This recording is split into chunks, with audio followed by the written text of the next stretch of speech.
Good evening, मैं हूं सोनिया सिंह और आप सबका बहुत बहुत स्वागत करती हूं हर फ्राइडे की तरह फेसबुक के लाइव सेशन पर। माय वीजा ओवरसीज के डायरेक्टर मिस्टर दीप अरोरा हमारे साथ हैं। हमारे पास हैं 3 खबरें जिनके बारे में डिटेल जानकारी हम सर से लेंगे। तो सर, आपका बहुत बहुत स्वागत है आज के सेशन में और हमें आज आप बताएंगे जो भी मेरे पास न्यूज़ है उसके बारे में क्लैरिफाई करके देंगे। जरूर तैयार रहिए। जी एवरी रेडी।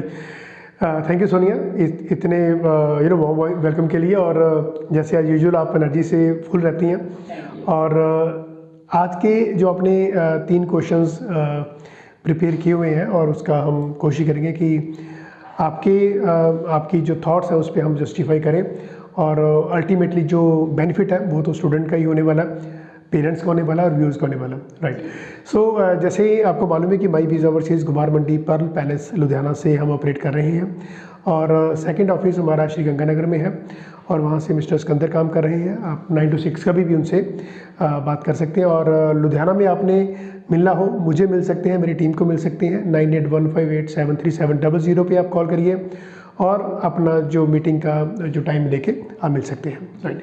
तो जो 3 खबरें सोनिया ने बताई हैं वो एक एक करके आने दो तो मैं उसका जवाब देता हूँ। जी, पहली खबर क्या है? जी, पहला क्वेश्चन क्या है आपका? जी, एक खबर है कि वीज़ा मिलना चाहिए था 2 साल का, मिला है 3 महीने का। ओके, ये पूरी खबर क्या है और इसके बारे में आप क्या कहना चाहते हैं? ओके, देखिए इसमें कोई क्वेश्चन मार्क नहीं होता कि जैसे मान लीजिए कि एक कनाडा का एक स्टडी वीज़ा है वो 1 साल का भी होता है, 1.5 साल का भी होता है, 2 साल का भी होता है, उसमें कोई क्वेश्चन मार्क नहीं है।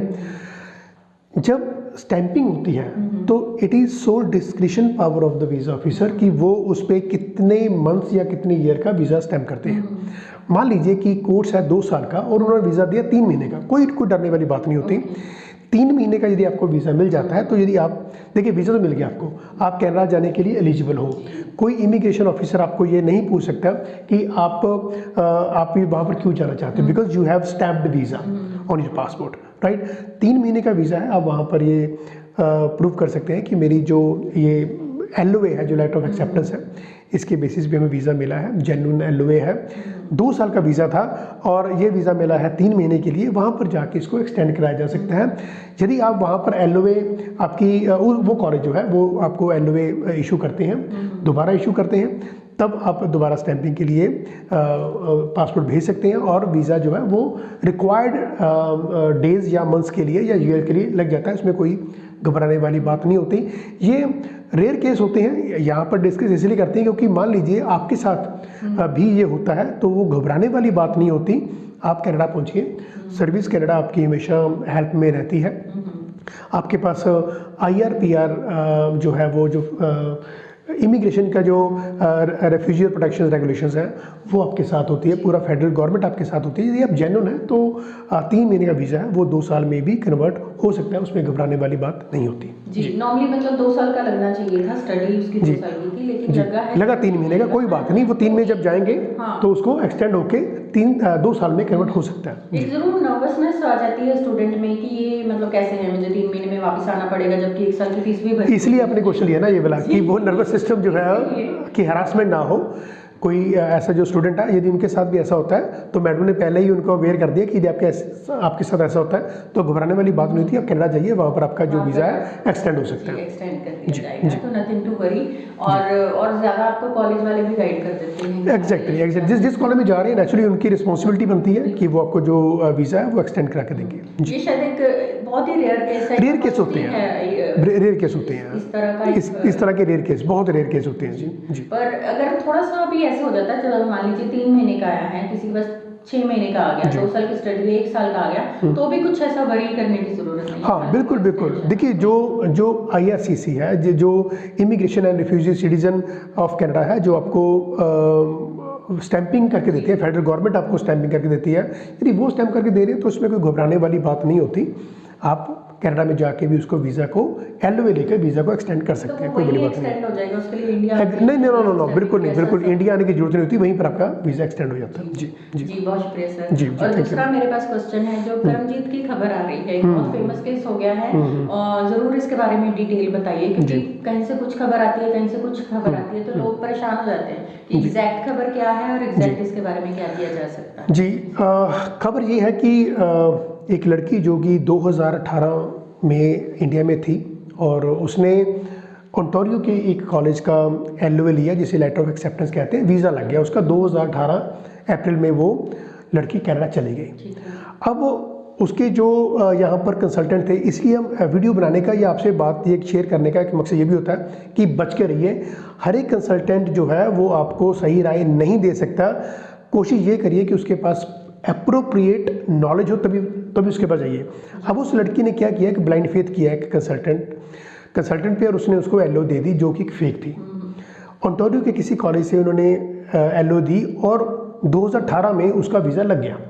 वीज़ा लगा तो वो लड़की जिस कॉलेज में पहुंची जहाँ पे उसका वीज़ा लगा था, वो कॉलेज में पहुंची और कंसल्टेंट का उसको फ़ोन आया कि इस कॉलेज में आप एडमिशन रहने दो, यहाँ पर सीट्स फुल हो गई हैं, तो आप किसी और कॉलेज में एडमिशन ले सकते हो। अब कनाडा तो पहुंच गए हो आप। उस लड़की ने एडमंटन को रुख किया और नॉर्थ वेस्ट कॉलेज में उसने एडमिशन ली और वहाँ पर उसने अपनी जो स्टडी है वो पूरी की। स्टडी पूरी करने के बाद उसने अपना 4 साल का जो वहाँ पर वर्किंग लाइफ भी पूरे किए। 4 साल वहाँ पर रही वो, 2018 से लेकर 2022 तक। 2022 में उसने अपनी PR जब अप्लाई की, तो 2022 में अप्लाई करने के बाद उसने पब्लिक एडमिशन कोर्स भी लिया, उसने कोर्स कंप्लीट किया, अपने वर्किंग राइट्स पूरे किए।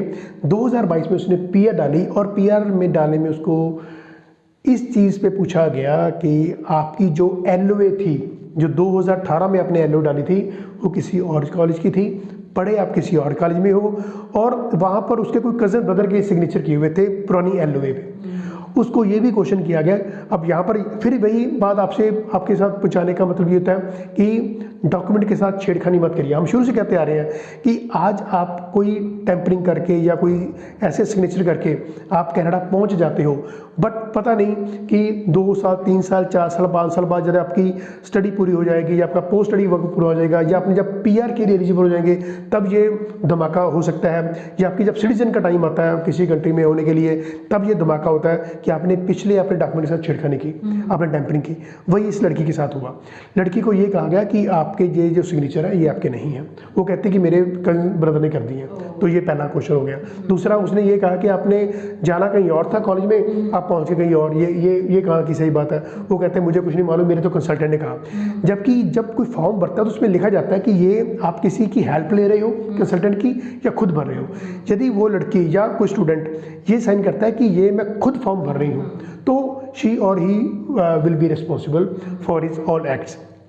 आप उसको फेडरल गवर्नमेंट ने सिरे से निखार दिया कि आपका ये जो सर्टिफिकेट्स हैं वो सारे फेक पाए गए हैं और आपको हम यहाँ से डिपोर्ट कर रहे हैं। अब उस लड़की ने ह्यूमैनिटेरियन एंड पैशनेट ग्राउंड पे फिर अपना एक अपील पिटीशन लगाई है कि मुझे यहाँ पर 4.5-5 साल हो गए रहते हुए, तो मुझे आप एक ह्यूमैनिटेरियन या पैशनेट ग्राउंड पे आप मुझे यहाँ पर रहने की अनुमति दे। तो कहने का मतलब कि लड़की अभी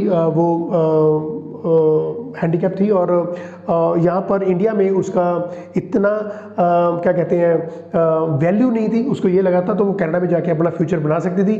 फ्यूचर बना भी, बट क्योंकि उसका बेस था, जो बेसिक्स था, वो किसी कंसल्टेंट की कह सकते हैं कि गलती से उसका जो फ्यूचर है वो ख़राब हो गया। क्योंकि उस लड़की ने तो कंसल्टेंट पे पूरा विश्वास किया, बट कंसल्टेंट ने कहीं ना कहीं LOA फेक लगा के उसको वहाँ पर पहुँचाने की कोशिश की। उसके बाद उसका जब PR का टाइम आया तो वो सारा उसका बिल्कुल ज़ीरो हो गया।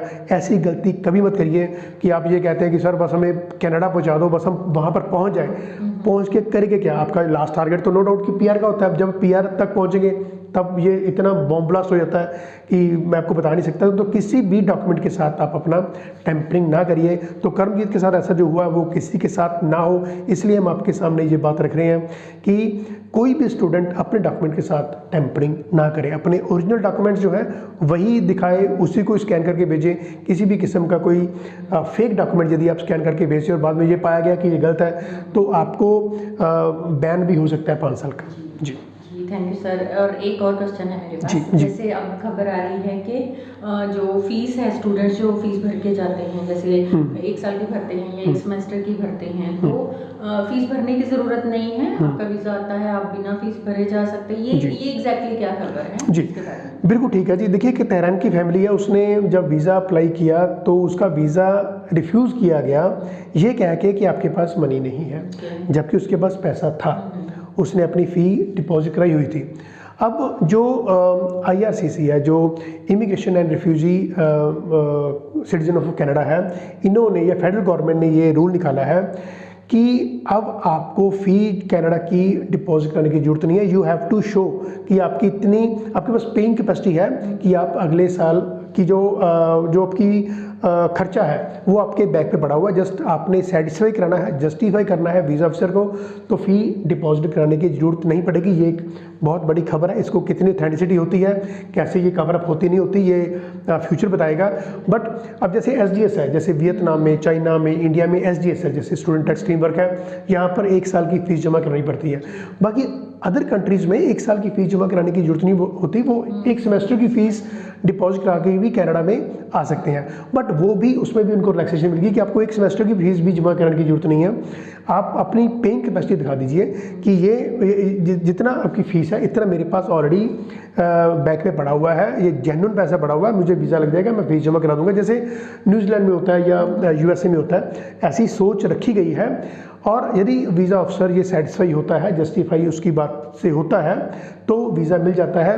कहने का मकसद ये है कि जैसे मान लीजिए कि फ़ीस हम डिपॉजिट कराते हैं, उसके बाद वीज़ा रिफ्यूज़ होता है, तो एक नेक्स्ट जो बड़ी डिफ़िकल्ट प्रोसेस शुरू होता है कि पहले तो आप रिफ़ंड का प्रोसेस शुरू होता है कि काम बढ़ जाता है। एक जो कॉलेज है वो इनटेक मतलब एक स्टूडेंट के आने का वेलकम करता है, वहीं पर ही वो जो स्टूडेंट्स रिफ्यूज़ल होते हैं उनको जो फ़ी वापस करने का टाइमिंग वेस्ट होता है, वो कनाडा की गवर्नमेंट का कहीं ना कहीं ये दिमाग में है कि ये चीज़ें स्टूडेंट के फेवर में रहेंगी। क्योंकि देखिए 2022 में अप्रॉक्सीमेटली 2,26,000 स्टूडेंट जो है वो इंडिया से गया कनाडा, अकेले पंजाब से ही मोर देन 80,000 गया। तो कैन यू इमेजिन कि यदि ये थोड़ा सा रिलैक्सेशन और हो जाती है तो ये जो आंकड़ा है, ये जो स्टैटिक्स है, ये कहीं पर कहीं स्काई द लिमिट, ये बहुत बड़ा आंकड़ा होगा। और नो डाउट कि आज की टाइम में कनाडा को वर्कर भी चाहिए, उनकी जो इकोनॉमिकल कंडीशंस भी रिफाइंड स्टेज में चाहिए, क्योंकि रिसेशन का टाइमिंग्स कुछ हद तक वहाँ पर आया हुआ है। तो इस चीज़ को ओवरकम करने के लिए student is the best source. ये जो स्टूडेंट रॉ मटीरियल है उनके लिए, जितने ज़्यादा स्टूडेंट वहाँ पर आएंगे वो वहाँ पर काम करेंगे, PR लेंगे, तो उनकी इकोनॉमी को तो उतना ही मतलब वीज़ा आने के बाद भरनी है या वहाँ पहुँचने के बाद भरनी है? देखिए, वीज़ा आने के बाद फीस भर सकते हैं आप। ये इन्होंने एक आपको बताया है कनाडा की गवर्नमेंट ने कि यदि आप जस्टिफाई करते हैं then you can deposit the fees. Visa आने के बाद आप फीस भर सकते हैं। पहले तो वैसे कई प्राइवेट कॉलेज ऐसे करते थे कि आप हमें वीज़ा आ जाए तब भर देना, अदरवाइज़ अब की डेट में आप वीज़ा लगने के बाद ही फ़ी पे कर सकते हैं। ऐसा एक सजेशन है। आगे इम्प्लीमेंट होती है, कब होती है वो फ्यूचर पर डिपेंड करता है। जैसे हमारे पास और इसके बारे में खबर आती है और अगले किसी न किसी सेशन में इसको ऐड कर सकते हैं इस पॉइंट को। अगर आपके पास कोई क्वेरी है, कोई क्वेश्चन है तो आप पूछ सकते हैं। और तीनों हमारे क्वेश्चंस का बहुत अच्छे से जवाब मिल गया। कोई अगर डाउट्स हैं तो आप हमें कमेंट बॉक्स में लिख सकते हैं या फिर आप हमें कॉल कर सकते हैं, विजिट कर सकते हैं। हमारे साथ आप करियर बना सकते हैं इमिग्रेशन फील्ड में। बेशक आपका बेस है इमिग्रेशन से रिलेटेड या नहीं है, तो आप ज़्यादा जानकारी के लिए हमारे ऑफिस विजिट कर सकते हैं, हमसे गाइडेंस ले सकते हैं। हमारा यूट्यूब चैनल सब्सक्राइब कर सकते हैं जिस पर 200 से ज़्यादा वीडियोस हैं। और अगली बार फिर हम आपका इंतज़ार करेंगे फेसबुक के लाइव सेशन पर फ्राइडे 5 बजे एक नया टॉपिक लेकर आएंगे। अगर आपको कोई किसी टॉपिक के बारे में जानना है तो आप हमें बता सकते हैं, हम ज़रूर कोशिश करेंगे आपके लिए उस टॉपिक को तैयार करने के लिए। तो बहुत बहुत शुक्रिया आप सबका, बहुत बहुत शुक्रिया सर आपका। Thank you ji, thank you Sonia, thank you.